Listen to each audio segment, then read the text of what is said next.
ఓం నమ శివాయ. ఓం నమో నారాయణాయ. ఓం శ్రీ స్వర్ణాకర్షణ కాళభైరవాయ నమో నమః. ఓం శ్రీ నరదృష్టి నివారణ కాళభైరవాయ నమో నమః. నమస్తే అస్తు భగవన్ విశ్వేశ్వరాయ మహాదేవాయ త్రయంబకాయ త్రిపురాంతకాయ త్రికాగ్నికాలాయ కాలాగ్నిరుద్రాయ నీలకంఠాయ మృత్యుంజయాయ సర్వేశ్వరాయ సదాశివాయ శ్రీమన్మన్మహాదేవాయ నమో నమః. హరి ఓం. మా ఛానల్కి స్వాగతం. చూస్తున్న వీక్షకులకు ప్రేక్షకులకు ప్రియ కాళభైరవ భగవద్బంధులకి స్వాగతం పలుకుతూ మమ్మల్ని ఎంతగానో ఆదరిస్తూ ఉండబడినటువంటి ప్రియ సోదరీమణులకు సనాతన ధర్మ సంరక్షకులకి అందరికీ కూడా మహాశివరాత్రి పండగ శుభాకాంక్షలు. మహాదేవుడి యొక్క ఆశీస్సులు అందరిపైన ఉండాలని, అందరినీ చల్లగా ఆశీర్వదించాలని, నిండు నూరేళ్ల ఆయురారోగ్యాలకు అందరికీ ప్రసాదించాలని, జాతక చక్రంలో ఉండబడిన గ్రహ గమనాలు దోషాలు తొలగిపోయి ఎవరైతే ఏదైతే కోరుకుంటున్నారో అన్నింటా విజయాన్ని సాధించేటువంటి ఆశీర్వచనాన్ని భగవంతుడు అందరికీ ప్రసాదించాలని మనసారా కోరుకుందాం. 1-3-2024 నుండి 15-3-2024 వరకు పుట్టినటువంటి వారందరికీ కూడా ముందస్తుగా జన్మదిన శుభాకాంక్షలు. గతంలో వివాహం చేసుకున్న వారికి వివాహ వార్షికోత్సవ శుభాకాంక్షలు. ద్వాదశ రాశుల్లో గ్రహ గమనాల్ని ఒకసారి వీక్షింపచేద్దాం. మేషరాశిలో గురు సంచార స్థితి, కన్యరాశిలో కేతు సంచార స్థితి, మకర రాశిలో కుజుడు మరియు శుక్ర సంచార స్థితి, కుంభరాశిలో రవి బుధాదిత్య రాజయోగము మరియు శనేశ్వర స్వామివారి యొక్క సంచార స్థితి.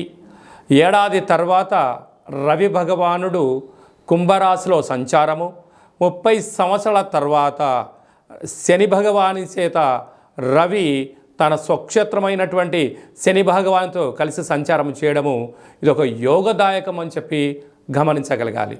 అలాగనే మీనరాశిలో రాహు సంచార స్థితితో ద్వాదశ రాశుల్లో గ్రహ గమనాలు ఈ విధంగా ఉన్నాయి. 8వ తారీఖున బుధ భగవానుడు మీనరాశిలోకి సంచారము, 9వ తారీఖున శుక్ర భగవానుడు కుంభరాశిలోకి సంచార స్థితి, 15వ తారీఖున రవి భగవానుడు మీనరాశిలోకి సంచార స్థితితో ద్వాదశ రాశుల్లో గ్రహ గమనాలు ఈ విధంగా ఉన్నాయి. కన్యరాశి వారు మహాశివరాత్రి సందర్భంగా ఆదివారం అమావాస్య సందర్భంగా ఎలాంటి విధి విధానాలు పాటించాలో ఈ వీడియోలో సవివరంగా సంపూర్ణంగా తెలుసుకుందాం. కన్యరాశిలో ఏ నక్షత్రాలు వస్తానగా చిత్తా నక్షత్రంలోని 2, 3, 4 పాదాలు, హస్తా నక్షత్రంలోని 4 పాదాలు, చిత్తా నక్షత్రంలోని 1, 2 పాదములు కలిపితే కన్యరాశి.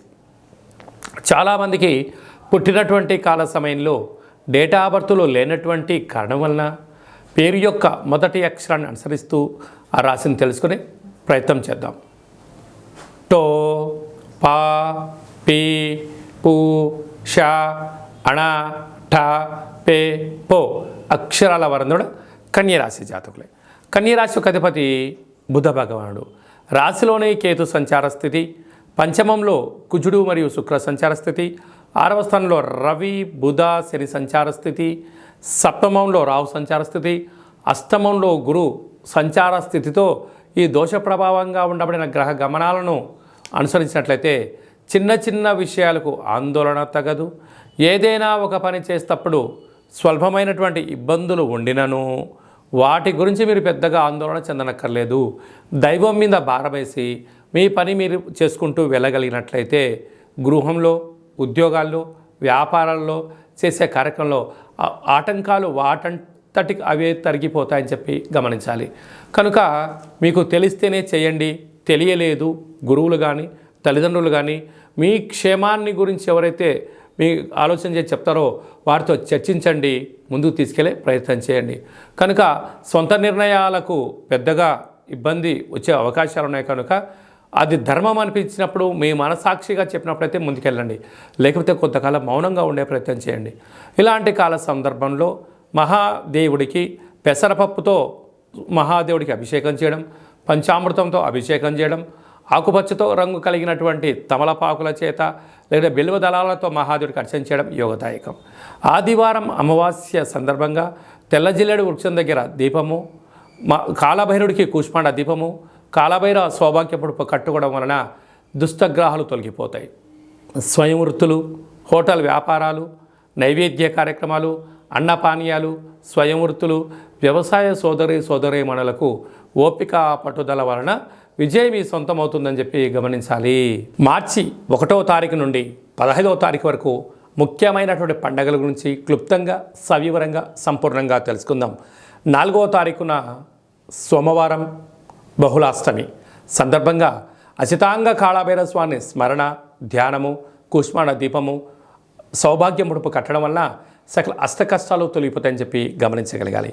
8వ తారీఖున మహాశివరాత్రి పండుగ విశేషమైనటువంటి శుక్రవారం, శ్రవణ నక్షత్రం, ధనిష్ఠా నక్షత్రంతో కూడుకున్నటువంటి మహాశివరాత్రి అవ్వడం వలన మనకు అయోధ్య రామ మందిర నిర్మాణం తదనంతరం తర్వాత మొట్టమొదటిసారిగా వస్తూ ఉండబడిన మహాశివరాత్రి పండుగ సందర్భంగా మనమందరం కూడా జన్మకో శివరాత్రి అన్నట్టుగా ఈ యొక్క 2024వ సంవత్సర ప్రారంభ కాలంలో శుక్రవారం కళౌ వెంకటేశ్వర అన్నట్లుగా శ్రీ వెంకటేశ్వర స్వామి వారి యొక్క జన్మ నక్షత్రం రోజున మాస శివరాత్రి మహాశివరాత్రి సందర్భంగా మనమందరము కూడా వీలైనంత వరకు ఉప ఆవాసం ఉందాం, శివనామస్మరణ చేద్దాం, వీలైనంత వరకు మౌనంగా ఉండే ప్రయత్నం చేద్దాం.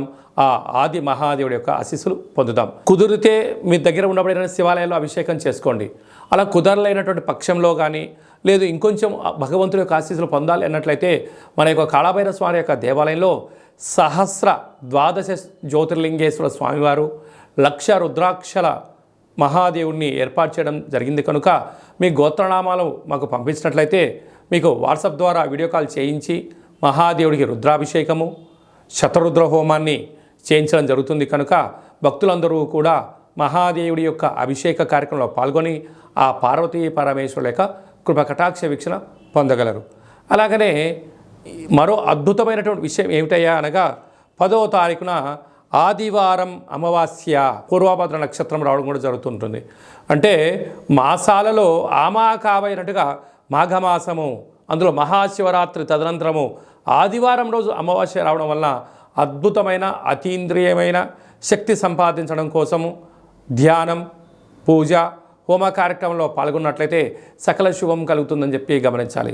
కనుక ఈ కాళభైరవ స్వామికి ఆశీస్సులు పొంది ఆ అమావాస్య రోజు సకల దుష్ట ప్రభావాల నుంచి, భూత ప్రేత పిశాచాల నుంచి, అపమృత్యు దోషాల నుంచి, వాహన ప్రమాదాల నుంచి తొలగించడం కోసము ఏ రాశి వారు, ఏ నక్షత్రం వారు ఎలాంటి విధి విధాలు పాటించాలో సవిరంగా సంపర్వం కూడా మనం తెలుసుకుందాం. అదే కాకుండా ఈ యొక్క మార్చి నెలలో ప్రథమార్థమంతరం కూడా అద్భుతమైన విజయం సాధించగలగాలి అన్నట్లయితే మనం ఒక్కసారి ఈ పాత్రను గమనించినట్లయితే ఇది ఒక కంచు పాత్ర. ఇందులో మనకు రాసులు 12 ఎలా ఉంటాయో 12 రాసులను అచ్చు వేయడం జరుగుతుంది. కనుక ఈ యొక్క పాత్రను మన యొక్క పూజా మంత్రంలో ప్రతిరోజు పూజ చేసిన తదనంతరము మనసులో ఒక్కొక్క నెలలో ఒక్కొక్క కాళభైరవ స్వామి ఉంటారు కనుక ఈ యొక్క మాఘమాసంలో అచితాంగ కాళభైరవ స్వామిని స్మరించాలి కనుక స్వామికి ఆశీస్సులు ఎలా పొందాలో తెలుసుకుందాం.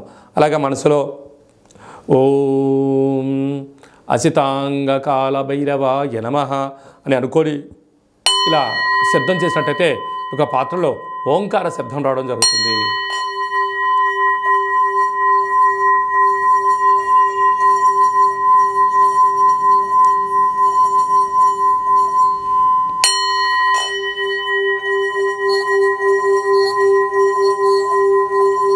ఈ శబ్ద తరంగాల ద్వారా గృహంలో మనకు ఉండబడినటువంటి దరిద్ర దేవత బయటికి వెళ్ళిపోయి బయట ఉండబడినటువంటి లక్ష్మీమాత మన గృహానికి వస్తుందని చెప్పి కూడా గమనించగలగాలి.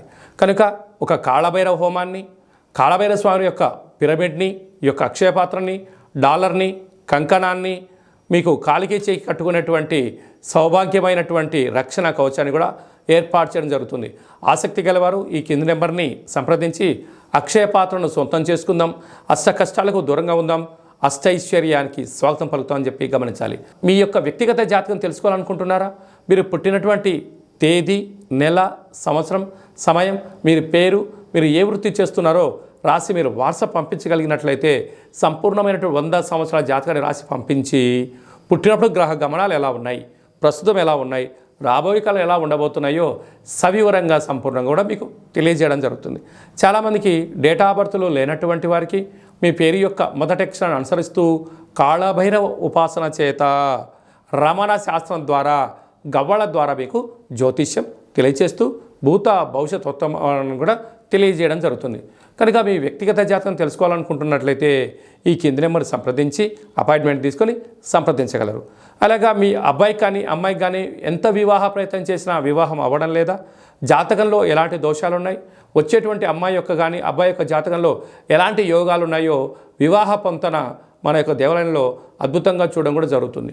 గతంలో వివాహం చేసుకున్నటువంటి దంపతులు తరచూ గొడవపడడం కానీ, పోలీస్ స్టేషన్లు గొడవలకు వెళ్తున్నట్లయితే మీ పేరులో స్వల్పమైన మార్పు చేత మిమ్మల్ని ఆ పార్వతీ పరమేశ్వరులు ఎలా కలిసి ఉంటారో మీరు అలా కలిసి ఉండడానికి ఆధ్యాత్మిక సలహాలు సూచనలు కూడా ఇవ్వడం జరుగుతుంది.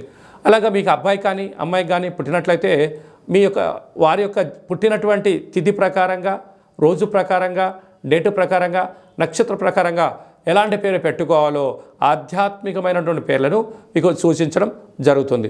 అదే కాకుండా చాలామందికి కాళభైరవ మంత్ర ఉపదేశం ఎలా తీసుకోవాలి, కాళభైరవ సాధన ఎలా చేయాలి, కాళభైరవ స్వామి ఆశీస్సులు ఎలా పొందాలో అని అనుకుంటుంటారు. వారందరికీ కూడా మన యొక్క దేవాలయంలో మంత్రోపదేశం, జపము, తర్పణము, హోమ కార్యక్రమాన్ని ఎలా చేసుకోవాలో తెలియజేస్తూ ఆధ్యాత్మిక సలహాలు సూచనలు మీకు ఇవ్వడం జరుగుతుంది. కనుక ఆసక్తి గలవారు ఈ కేంద్రము సంప్రదించి ఈ మహాశివరాత్రి సందర్భంగా అందరి యొక్క గోత్రనామాల్ని మీరు పంపించినట్లయితే మీకు పూజ చేసి స్వామి యొక్క ప్రసాదాన్ని ఒక రుద్రాక్షను ప్రసాదంగా కూడా పంపించడం జరుగుతుంది. కనుక అందరూ కూడా గోత్రనామాల్ని ఈ యొక్క ఫోన్ నెంబర్లకు వాట్సాప్ పంపించగలరు. అందరిపైన మహాదేవుడి యొక్క ఆశీర్వాదాలు ఉండాలని కోరుకుంటూ ఆశీర్వచనం. సర్వమంగళ మాంగళ్యే శివే సర్వార్థి సాధికే శరణ్యే త్రయంబకే దేవి నారాయణి నమోస్తుతే. హరి ఓం. శతమానం భవతి శతాయు పురుష సతేంద్రియ ఆయుష్యేవేంద్రియే ప్రతిష్టతి. ధనం ధాన్యం బహుపుత్రలాభం శత సంవత్సరం దీర్ఘమాయు. సర్వే జనా సుఖినో భవంతు. లోకా సమస్తా సుఖినో భవంతు. సర్వం శివార్పణమస్తు. ఈ వీడియో మీకు నచ్చినట్టయితే లైక్ చేయండి, షేర్ చేయండి. మేము చేస్తున్న వీడియోలో మీకు ముందస్తుగా నోటిఫికేషన్ రావాలి అన్నట్టయితే సబ్స్క్రైబ్ చేసుకొని ఆల్ అనే బటన్ కూడా తెలియచేయండి. మీరు ఎవరి క్షేమాన్ని కోరుకుంటున్నారో లేదా మీ క్షేమాన్ని ఎవరైతే కోరుకుంటున్నారో వారందరికీ ఈ మహాదేవుడి యొక్క అభిషేక కార్యక్రమమైనటువంటి ఈ వీడియోను అందరికీ ఫార్వర్డ్ చేయండి. మహాదేవుడి యొక్క ఆశీస్సులు పొందండి.